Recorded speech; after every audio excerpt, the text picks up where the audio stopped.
بسم الله الرحمن الرحيم الحمد لله رب العالمين الرحمن الرحيم مالك يوم الدين إياك نعبد وإياك نستعين اهدنا الصراط المستقيم صراط الذين أنعمت عليهم غير المغضوب عليهم ولا الضالين بسم الله الرحمن الرحيم قل هو الله أحد الله الصمد لم يلد ولم يولد ولم يكن له كفوا أحد بسم الله الرحمن الرحيم قل هو الله أحد الله الصمد لم يلد ولم يولد ولم يكن له كفوا أحد بسم الله الرحمن الرحيم قل هو الله أحد الله الصمد لم يلد ولم يولد ولم يكن له كفوا أحد اللهم بصواب هذه الفاتحة بالسورة المباركة إلى جميع أرواح المؤمنين لا سيما إلى أرواح المرحومين المغفورين المخصوصين بحق أئمة المعصومين عليهم الصلاة والسلام اللهم صل على محمد وآل محمد وعجل فرجهم ملك وآواز بلند الصلاة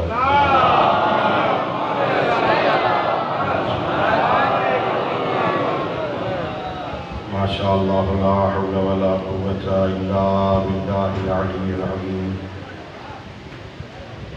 أعوذ بالله من الشيطان الرجيم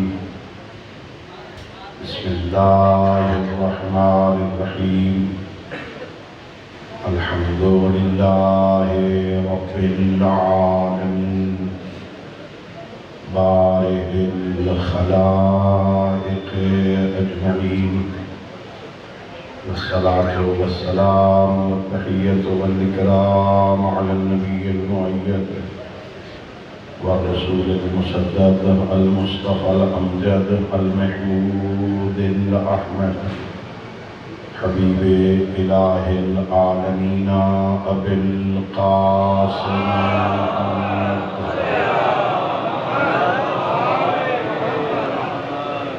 وعلى أهل بيته الطيبين الطاهرين المعصومين الغر الميامين الذين قال الله تعالى في شأنهم إنما يريد الله ليذهب عنكم الرجس أهل البيت ويطهركم تطهيرا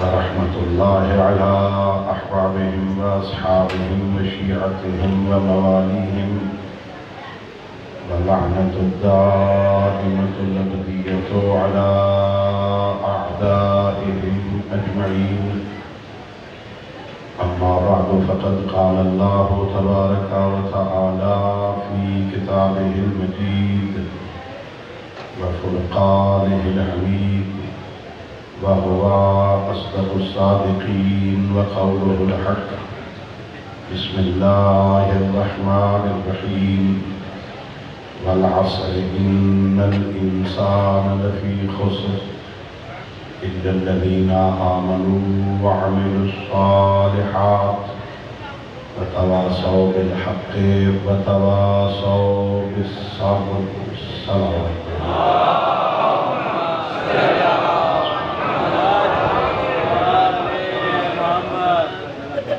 اللہ رب العزت بحق محمد و بیت محمد علیہ السلام ہم سب کی اس عبادت کو اپنی بارگاہ میں قبول فرمائے خالق لم یزل ولا یزال بحق ائمہ اہل بیت علیہ السلام اس مجلس کو، اس ذکر کو، اس عزاداری کو ہماری ہم سب کے مرحومین تمام شہداء ملت اور بالاخص بالیان مجلس کے مرحومین کی بخشش کا ذریعہ قرار دے۔ بالی مجلس کے برادر بزرگوار مریض ہیں، اللہ رب العزت انہیں صحت کاملہ عطا فرمائے اور خالق کائنات ہم سب کو اپنے معصوم ہادیوں کی سیرت طیبہ کو سمجھنے اور اس پر عمل کرنے کی توفیق عطا فرمائے۔ اپنی دعاؤں اور اس عظیم عبادت کی قبولیت کے لیے مل کے بآواز بلند سلام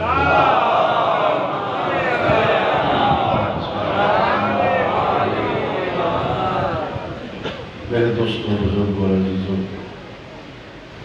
اللہ رب العزت کا لاکھ لاکھ شکر ہے کہ ذات حدیت میں، اس کریم اللہ نے، مہربان خالق نے، رحمان و رحیم پروردگار نے اس عارضی اور فانی دنیا میں، اس گئے گزرے ماحول میں، اس گھٹن کے بھرے ہوئے معاشرے میں ہمیں سر اٹھا کے جینے کے لیے حسین عطا فرمایا۔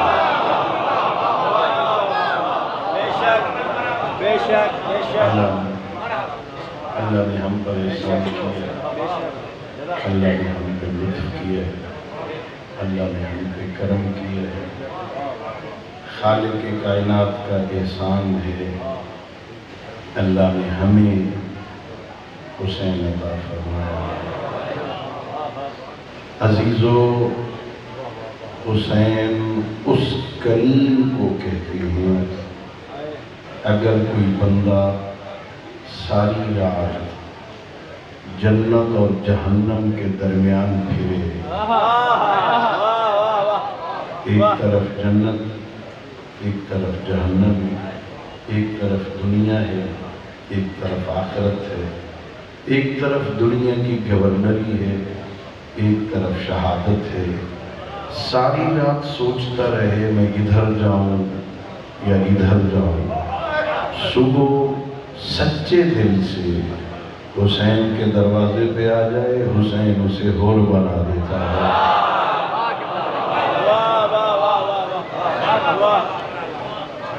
اللہ نے ہم پہ لطف کیا، اللہ نے ہم پہ کرم کیا۔ خالق کائنات نے ہمیں عظیم پیشوا عطا فرمایا۔ جتنا ناز کرو کم ہے۔ میں، میرے محترم معزز سامعین سارے اہل سندھ ہیں، مجھے سندھی نہیں آتی، میں ظاہر ہے مسافر بھی ہوں، سندھی بھی ہوں، سندھی نہیں ہوں، دیر دور سے آیا ہوں۔ کوشش کروں گا سادہ اردو میں اپنی بات آپ تک پہنچاؤں۔ آپ نے علماء سے سنا، آپ نے محدثین سے سنا، اللہ کے نبی نے کچھ بندوں کو جنت کی بشارت دی تھی۔ اللہ کے نبی نے کچھ لوگوں کو جنت کی بشارت دی تھی۔ اب اس روایت پہ میں بحث نہیں کرتا کہ روایت کتنی صحیح ہے، کتنی صحیح نہیں، بحث نہیں ہے، لیکن یہ ہے روایت کہ اللہ کے نبی نے بعض بندوں سے کہا یہ بھی جنتی ہے، یہ بھی جنتی ہے، وہ بھی جنتی ہے۔ 10 بندوں کے بارے میں شہرت ہے، ان کے بارے میں نبی نے کہا یہ جنتی ہے۔ نبی نے 10 بندوں کو جنت کی بشارت دی تھی۔ حسین وہ ہے جس نے 72 کو جنت میں گھر دکھایا۔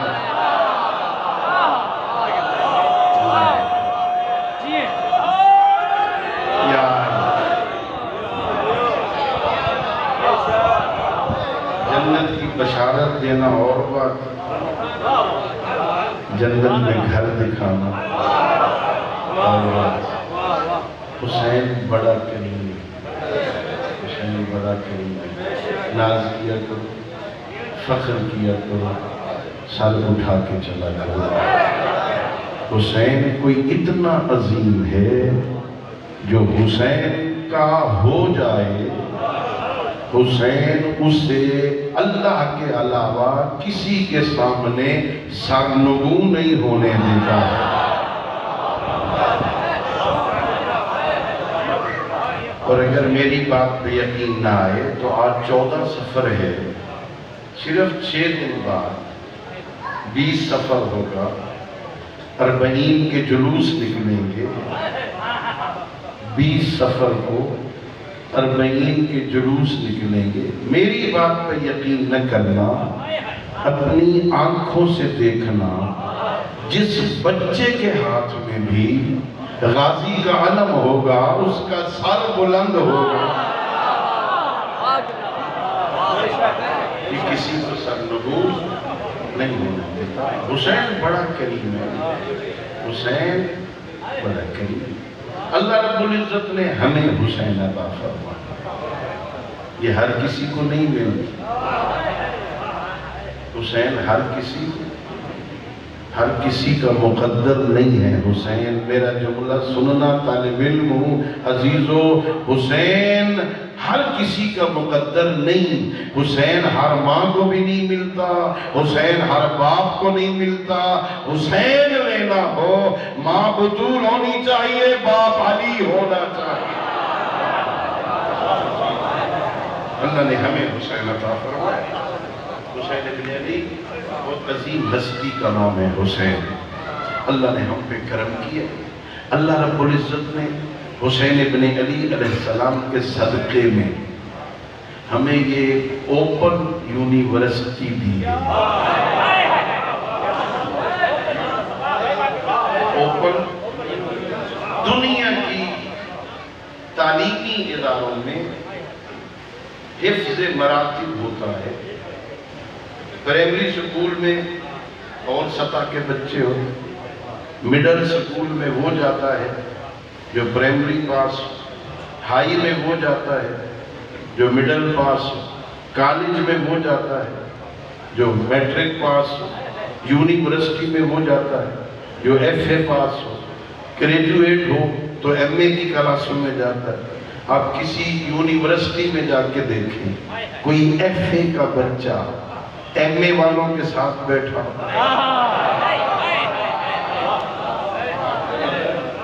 نہیں آئے گا نا. کوئی داخلہ بھی نہیں دے گا. آپ یہاں داخل نہیں ہو سکتے. آپ کے پاس فلاں سند نہیں ہے، آپ اس کلاس میں نہیں آ سکتے. حسین ابن علی کو اتنا کریم ہے. حسین ابن علی کی اس اوپن یونیورسٹی میں بچے بھی بیٹھے ہیں، جوان بھی بیٹھے ہیں، بوڑھے بھی بیٹھے ہیں، مرد بھی بیٹھے ہیں، عورتیں بھی بیٹھی ہیں، ان پڑھ بھی بیٹھے ہیں، پڑھے لکھے بھی بیٹھے ہیں. دنیا کی تعلیم مد نظر نہیں ہے. ہر کوئی آتا ہے اپنے مقدر کا فیض پا کے جاتا ہے.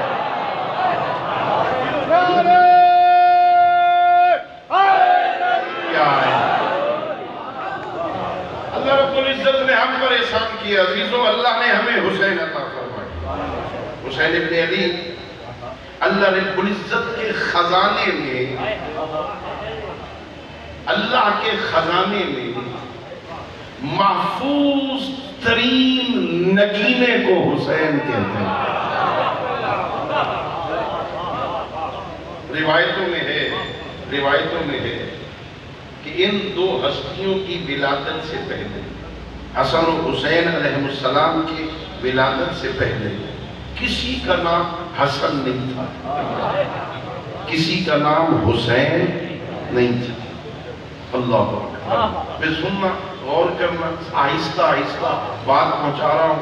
اگر کوئی عربی فہم بیٹھے ہیں، کچھ علماء طلبہ تشریف فرما ہو، عربی زبان میں حسن خوبصورت کو کہتے ہیں، حسین خوبصورت کو کہتے ہیں. کیا خیال ہے عربی میں یہ لفظ ان ہستیوں کی ولادت سے پہلے استعمال نہیں ہوتے تھے؟ وہ کسی شے کے حسن کو کیسے بیان کرتے تھے؟ یقیناً بیان کرتے تھے. یہ استعمال ہوتے تھے. ذرا مشکل تمہید ہے. ایک ہوتا ہے وصف، ایک ہوتا ہے علم، ایک ہوتا ہے نام، ایک ہوتی ہے صفت.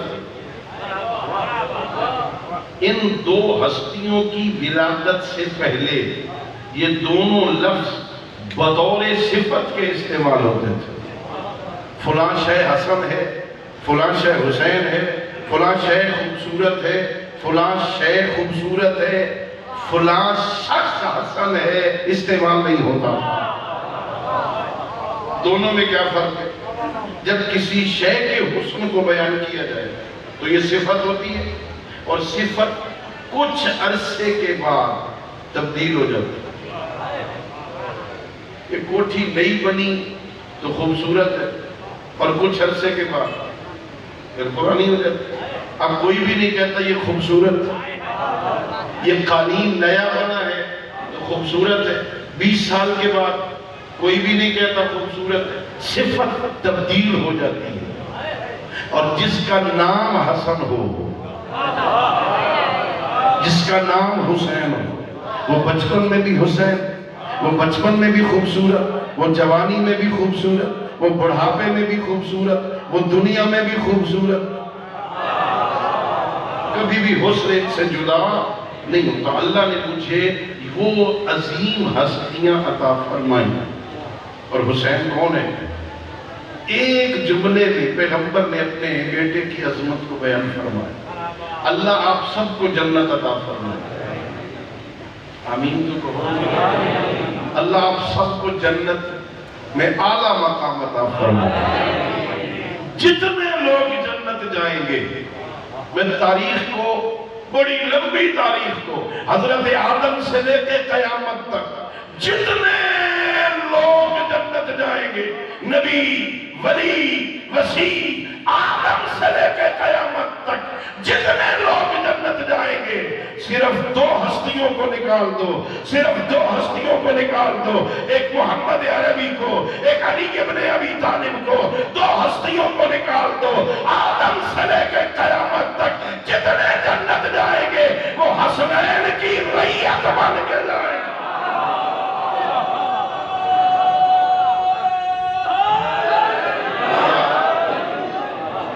رعیت بن کے. اسے جنت چاہیے نا، اسے ان کی نوکری کرنی. یہ جوانان جنت کے، جوانان جنت کے پیغمبر نے اعلان کر دیا، الحسن والحسین سیدہ شباب اہل الجنت. میرا حسن و حسین جوانان جنت کے سردار. ایک شخص بیٹھا تھا، بوڑھا، سفید داڑھی والا بوڑھا بندہ کہتا ہے، یا رسول اللہ یہ تو جوانوں کے سردار ہیں، ہم بوڑھوں کا سردار کون ہوں؟ سید الانبیاء نے مسکرا کے کہا، بوڑھے جنت رہنا ہی نہیں، بوڑھوں نے جنت جانا ہی نہیں. بیچارہ پریشان ہو گیا، یا رسول اللہ یہ جوانوں نے جانا ہے تو ہم بیچارے. پیغمبر نے فرمایا، گھبرا نہیں، پریشان نہ ہو، دکھی نہ ہو، دل چھوٹا نہ کر. اگر مصلحت الہیہ نے تقاضا کیا، تو معیار پہ پورا اتر گیا نا کہ تو جنتی ہے، اللہ رب العزت جنت میں بھیجنے سے پہلے تجھے جوان بنائے گا، جوان ہو کے جنت جائے گا، حسنین کی رعیت بن کے.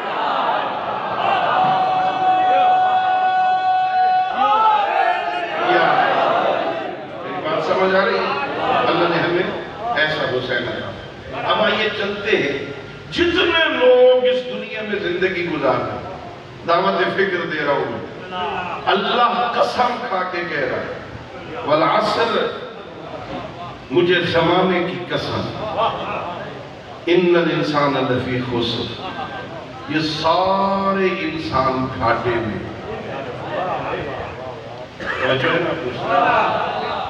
اللہ نے کیا کہا؟ قسم کھا کے کہا. غور کرنا، ہم بھی قسم کھا کے کبھی بات کرتے ہیں. اللہ کی قسم، رسول کی قسم، قرآن کی قسم. یہ جو ہم قسم کھاتے ہیں نا بندے، ہماری قسم کھانے کا مقصد یہ ہوتا ہے کہ ہم اپنے سامعین کو، اپنے مخاطبین کو، اپنے سننے والوں کو یہ سمجھائیں میں جو بات کر رہا ہوں وہ سچی ہے، میں سچا ہوں، میں جھوٹ نہیں بول رہا، تبھی قسم کھا کے بات کر رہا ہوں نا. ہم جب قسم کھاتے ہیں نا تو ہدف ہوتا ہے اپنے مخاطب کو سمجھائیں میں سچ کہہ رہا ہوں، میں جھوٹ نہیں بول رہا، میری بات سچی ہے. اور اللہ جب قسم کھاتا ہے وہ تو جھوٹ نہیں بولتا، وہ تو سچوں کا خالق، وہ تو جھوٹوں پہ لعنت کرتا ہے. پھر وہ کیوں قسم کھاتا ہے؟ توجہ کرنا، مفسرین لکھتے ہیں دو وجہوں سے قسم کھاتا ہے اللہ. مختلف قسمیں کھائی ہیں نا اللہ نے.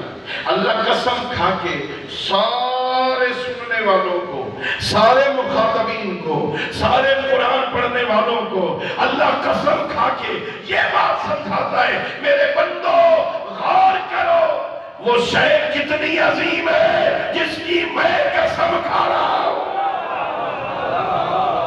اللہ قسم کھا وہ شے کتنی عظیم ہے. اللہ چیزوں کی قسم کھا. کبھی کہتا ہے بسم اللہ الرحمن الرحیم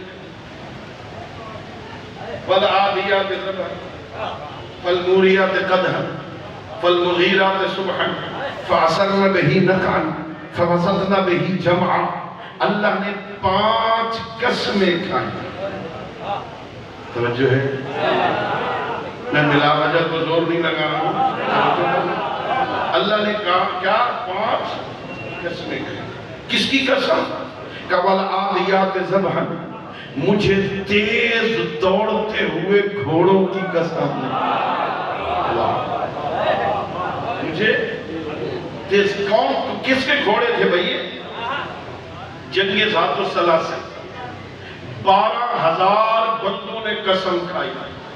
کتنے؟ ادھر دیکھو بھائی 12,000 بندوں نے آپس میں معاہدہ کیا، جنگ کے لیے تیار ہوئے کہ اس وقت تک واپس نہیں آئیں گے جب تک محمد عربی کو اور علی ابن ابی طالب کو قتل نہیں کر لیں اتنے تک واپس نہیں آئیں گے.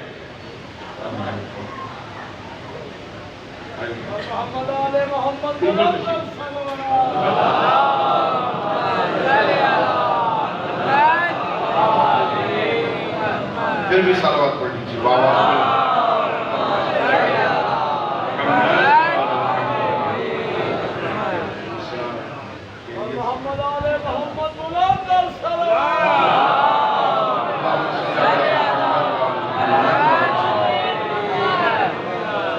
اللہ رب العزت آپ سب کو سلامت رکھے. قبلہ مولانا سید شہنشاہ شمس اللہ اپنوں کے حسد سے دشمنوں کے شر سے محفوظ. توجہ ہو گئی آپ. اللہ رب العزت نے 5 قسمیں کھائی. جنگ ذات السلاسل ہے 12,000 بندہ ہے آپس میں معاہدہ کرتا ہے اتنے تک واپس نہیں آنا جتنے تک 2 ہستیوں کو قتل نہیں کرنا. ایک کا نام محمد عربی ہے، ایک کا نام علی ابن ابی طالب ہے. ان کو قتل کر کے واپس آنا ہے. آپس میں معاہدہ کیا. یہ خبر پیغمبر کو ملی، سید الانبیاء کو اطلاع ملی. مفسرین لکھتے ہیں پیغمبر گرامی اسلام نے ایک لشکر تشکیل دیا، جاؤ ان کا مقابلہ کرو. یہ لشکر گیا، بات نہ بنی.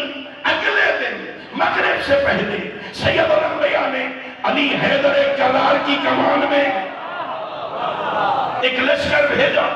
یہ اتنی تیزی سے گیا مدینے سے اس وادی میں صبح سے پہلے پہنچا، جا کے حملہ کیا. اتنا تیز کیا جا کے حملہ کیا کہ صبح کی نماز میں پیغمبر نے والعادیات کی تلاوت کی.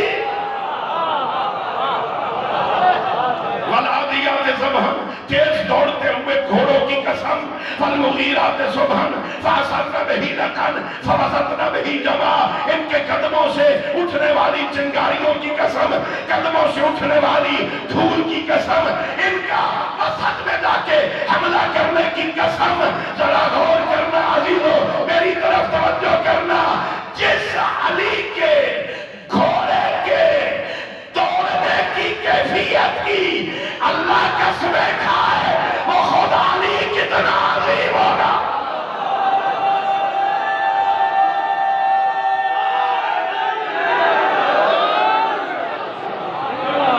اللہ گھوڑے کے دوڑنے کی کیفیت کی قسم کھائے، اس کے قدموں سے اٹھنے والی چنگاریوں کی قسم. اللہ قسم کھاتا ہے. اللہ کہتا ہے اللہ اقسم بہذا البلد. اللہ آپ کو حج میں لے گئے. آمین بھی کہا کرو. میں دعا کر رہا ہوں اللہ آپ کو حج میں لے جائے، اللہ آپ کو کربلا لے.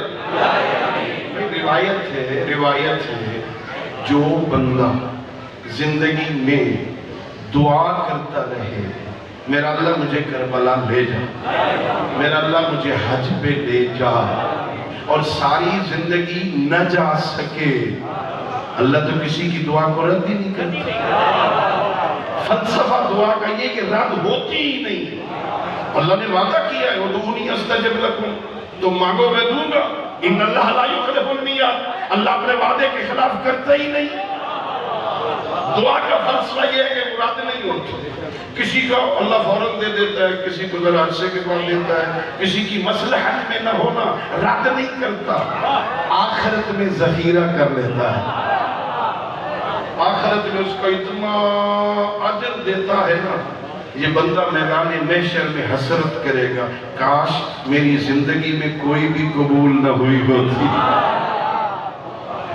اللہ میں نے پڑھا روایت میں جو بندہ دعا کرتا رہتا نا، اللہ مجھے کربلا لے جا، اللہ مجھے نجف لے جا، اللہ مجھے حج پہ لے جا، ساری زندگی نہ جا سکے نا، اللہ قیامت والے دن اسے کربلا کے زواروں سے اٹھائے۔ تو آمین تو کہنا چاہیے نا، اللہ آپ کو حج پہ لے جائے۔ اللہ مکہ کی قسم کھا رہا، لا اقسم بہذا البلد، مجھے شہر مکہ کی قسم، میرا اللہ کیوں قسمیں کھا رہا ہے؟ یہ مکہ میں کیا خصوصیت ہے؟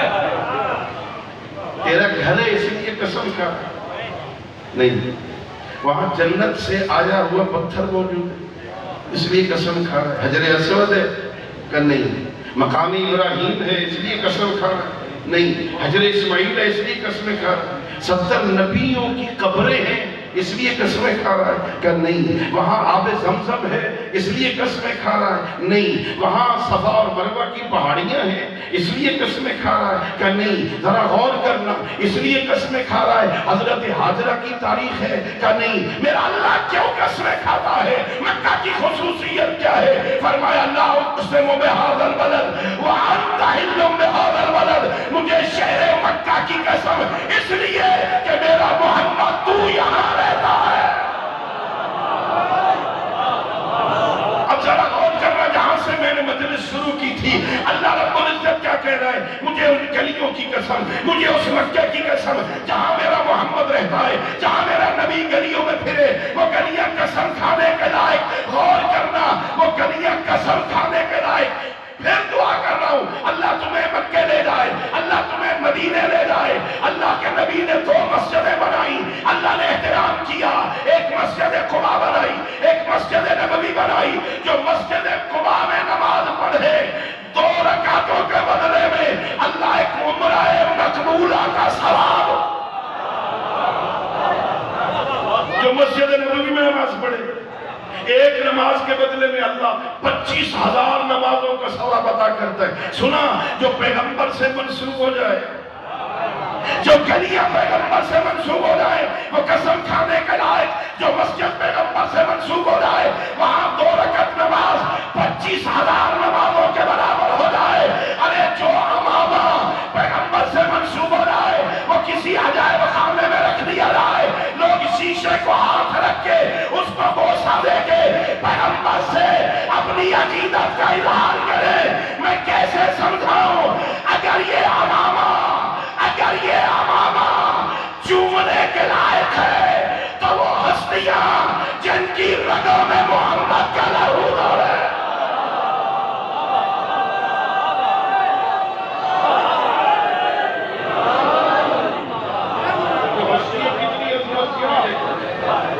وہ ہستیاں کتنی عظمت کی مالک ہو، جن کے بارے میں پیغمبر کہ یہ مجھ سے ہیں میں ان سے ہوں، ان کا گوشت میرا گوشت، ان کا خون میرا خون، ان کی جنگ میری جنگ، ان کی صلح میری صلح۔ یہ کوئی چھوٹی بات تھوڑی ہے، پیغمبر کہیں، سید الانبیاء کہیں، وما ينطق عن الهوى ان هو الا وحی یوحی کا مصداق کہے۔ اللہ سنو، اللہ قسمیں کھا رہا ہے، پیغام دے رہا ہوں بہت بڑا پیغام، اللہ قسمیں کھا رہا ہے۔ بسم اللہ الرحمن الرحیم، والشمس وضحاها والقمر اذا تلاها والنهار اذا جلاها والليل اذا یغشاها والسماء وما بناها والارض وما طحاها ونفس وما سواها فالهمها فجورها وتقواها قد افلح من زکاها وقد خاب من دساها. بعض مفسرین کے نزدیک 11 قسمیں، بعض مفسرین کے نزدیک 7 قسمیں کھا کے اللہ پیغام یہ دے رہا ہے قد افلح من زکاها. کامیاب وہ ہے جس نے اپنے اندر کو پاک بنایا. پیغام کیا ہے؟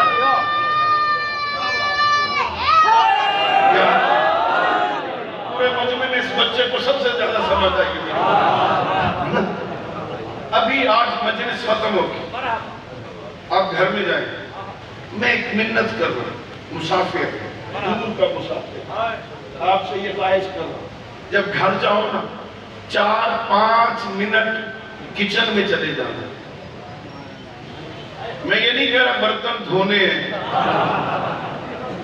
صرف جانا. اپنی بیٹی کو بلا لینا، اپنی بیٹی سے کہنا بیٹا میرے سامنے ذرا اس دیگچی کو دھو جس میں سالن بنانا ہے. آپ کا کام صرف دیکھنا ہے. آپ کھڑے ہو کے دیکھیں، بچی آپ کے سامنے دیگچی دھو رہی ہے. آپ غور کریں گے نا وہ اندر سے زیادہ مانجے گی.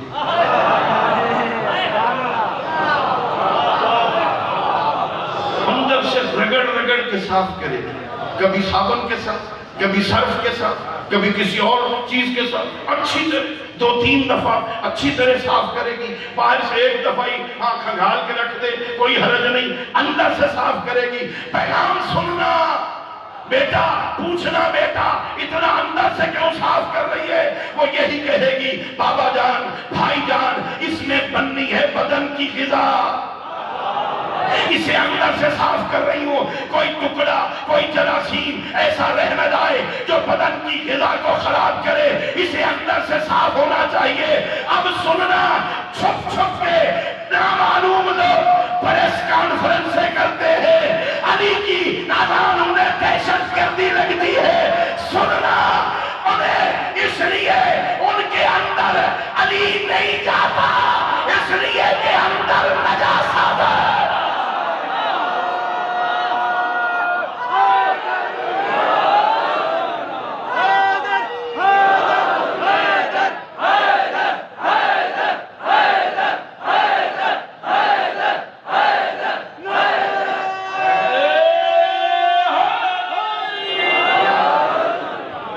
سے پاک ہونا ضروری ہے.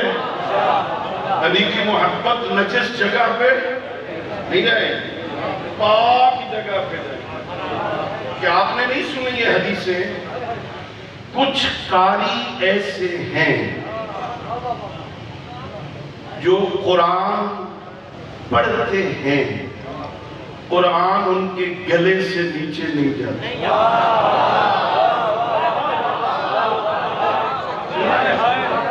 یہ کیوں نہیں جاتا قرآن؟ یہ قرآن گلے سے نیچے کیوں جاتا؟ کیوں نہیں جاتا؟ اندر سے اللہ نے کوئی گیٹ لگا دیا، یہ نیچے نہیں جاتا. یہ کوئی غذا ہے؟ یہ تلاوت قرآن تو نور ہے. قرآن نور ہے. یہ تلاوت قرآن نیچے کیوں نہیں جاتا؟ اس لیے کہ یہ نور اندر ہو نجاست. نور وہاں نہیں ہے. اس کی حفاظت کرنا. توجہ، اللہ نے جو تمہیں حسین عطا کیا، اللہ نے جو آل محمد کی محبت عطا کیا، یہ بہت بڑی قیمتی شے ہے. اور میں مجالس میں کہا کرتا ہوں، مجھے اس منبر کے تقدس کی قسم، آل محمد کی محبت کا مزہ اس دنیا کی زندگی میں نہیں آئے گا. علی کی محبت کا لطف مرنے کے بعد آئے.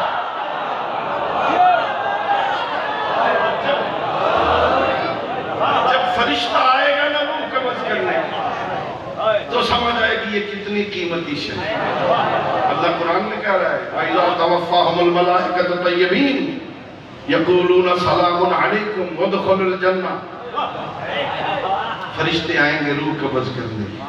ان کی ڈیوٹی ہے سیدھی جا کے روح قبض نہ کرنا، کچھ بندے اور بھی ہیں اذا توفتہم الملائکۃ یضربون وجوہہم وادبارہم، کچھ بندے جن کی فرشتے روح قبض کرنے آئیں گے نا، تھپڑ ماریں گے ان کے چہروں پر، پہلے انہیں تماچا رسید کریں گے ان کے چہروں پر، ان کی پشت پر مار مار کے پھر روح کو قبض کریں گے.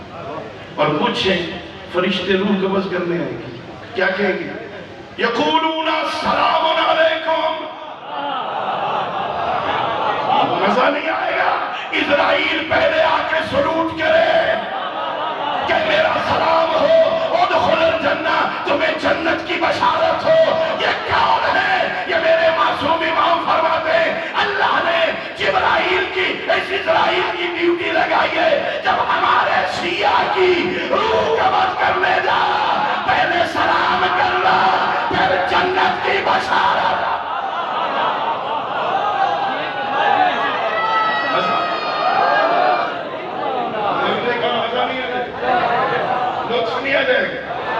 اور اس کا پتہ وہاں چلے، مرنے کے بعد پتہ چلے گا یہ کتنی قیمتی شے. اور اس میدان محشر میں سوال و جواب بھی ہونے، وہاں پوچھا جانا ہے. جب قیامت کا دن ہوگا نا، میرے معصوم فرماتے ہیں 4 سوال ہوں گے. کتنے؟ میں سبق پڑھاتا ہوں طالب علموں کو، میں اس لیے تکرار کرتا ہوں تاکہ چلو آج بھی کلاس ہی صحیح بات یاد ہو جائے. 4 چیزوں کے بارے میں پوچھا جائے گا. مولا کون کون سی 4 چیزیں کا سب سے پہلے پوچھا جائے گا، ہم نے تجھے زندگی دی تھی کہاں برباد کر کے آیا؟ ان عمرہ ہی فیما افنا ہو، ہم عمر کے بارے میں سوال ہوگا، زندگی کے بارے میں سوال ہوگا کہاں فرق کر کے آئے، اور زندگی کے ایک خاص حصے کے بارے میں پھر سوال ہوگا، ہم نے تجھے جوانی دی تھی کہاں برباد کر کے آیا. جوانوں سوال ہوگا الگ. تیسرا سوال ہوگا مال ہی، مال دنیا کے بارے میں، اور مال دنیا کے بارے میں دوہرا سوال ہوگا، من این اکتسبتہ ومن فی این انفقتہ، کمایا کہاں سے تھا، خرچ کہاں کیا ہے.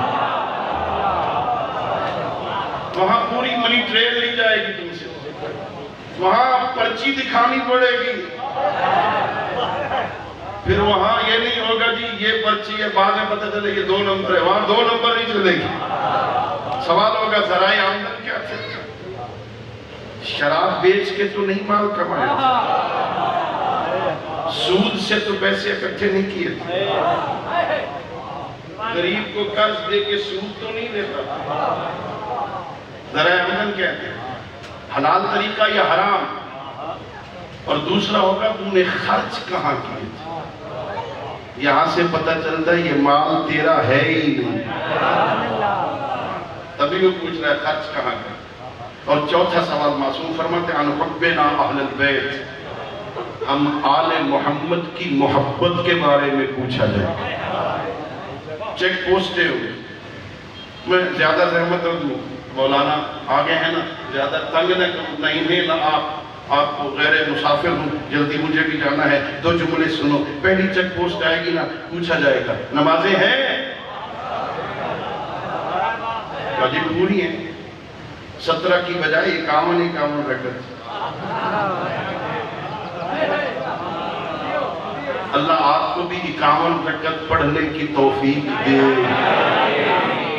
میں 17 کی دعا نہیں کرتا، وہ تو واجب ہے نا، وہ تو علی والا چھوڑتا ہی نہیں ہے نا. میں 51 کی دعا کرنا. میرے معصوم فرماتے ہیں ہمارے شیعہ کی نشانی یہ ہے کہ وہ 51 رکعت نماز ادا کرتے. میرے پاس پوری 51 ہے. اچھا چل ٹھیک ہے جاؤ. اگلی چیک پوسٹ، روزے ہیں؟ ماہ رمضان ادھر آتا ہے اس علاقے میں؟ آتا ہے؟ ماہ رمضان آتا ہے ادھر؟ بولو بھائی مجھے آتا ہے؟ نہیں آتا؟ آتا ہے نا. یہ اللہ کا مہمان ہوتا ہے. اس نے یکم شوال کو واپس جا کے رپورٹ دینی ہوتی.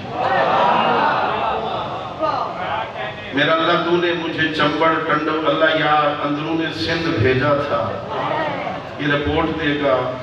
خدا نہ خواستہ کہہ دے میرا اللہ تیرے بندوں نے میری قدر نہیں کی تھی.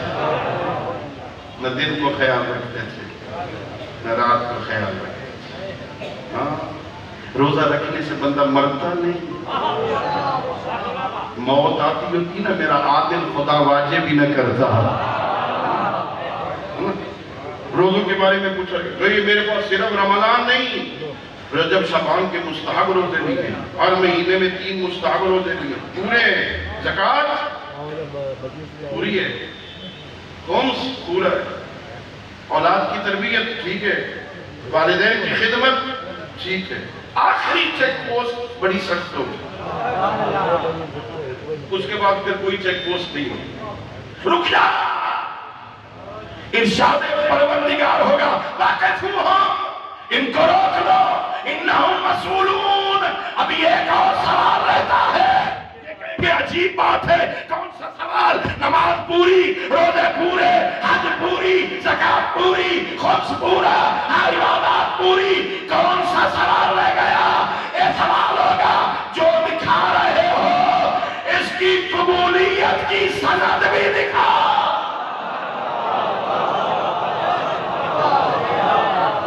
قبولیت کی سند کیا ہے؟ کہے یا ولایت علی ابن ابی طالب. علی سے تعلق کتنا تھا، کتنا مانتے تھے علی کو، اور کتنا مانتے تھے علی کی. دونوں سوالوں، علی کو کتنا مانتے تھے اور علی کی کتنا مانتے تھے. ابھی وقت ہے، بس ایک جملہ. امیر المومنین کہتے لوگوں ابھی دعائیں سنی جا رہی ہیں، ابھی اقلام جاری ہیں، ابھی قلم لکھ رہے ہیں، ابھی توبہ کا دروازہ کھلا ہے، ابھی تمہاری عبادات اوپر جا رہی ہیں. قبل اس کے کہ قلم رک جائیں، قبل اس کے کہ دروازے بند ہو جائیں، اپنے آپ کو سنبھالو، واپس آ جاؤ، پلٹ آؤ. اللہ بڑا کریم ہے، اتنا کریم بادشاہ ہے اللہ. 80 سال کا گستاخ ایک آنسو بہا کے کہنا غلطی ہو گئی تھی معاف کر دے. وہ بڑا کریم ہے، تانے بھی نہیں دیتا، دھکے بھی نہیں دیتا، شرمندہ بھی نہیں کرتا، معاف بھی کرتا. اے بڑا کریم. اگر اکیلا جاتے ہوئے شرم آئے، 80 سال گستاخی نے کی، اکیلا کیسے جاؤں؟ ہے بڑا کریم، معاف بھی کرتا ہے، معافی کے وسیلے بھی خود بناتا ہے.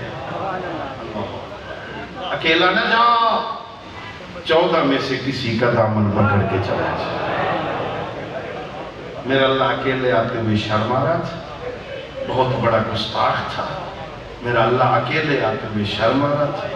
میرا اللہ تجھے اپنے نبی کا واسطہ، تجھے علی حیدر کرار کا واسطہ، تجھے شفیع روز جزا زہرا کا واسطہ، تجھے حسنین کریمین شریفین کا واسطہ مجھے معاف کر دے.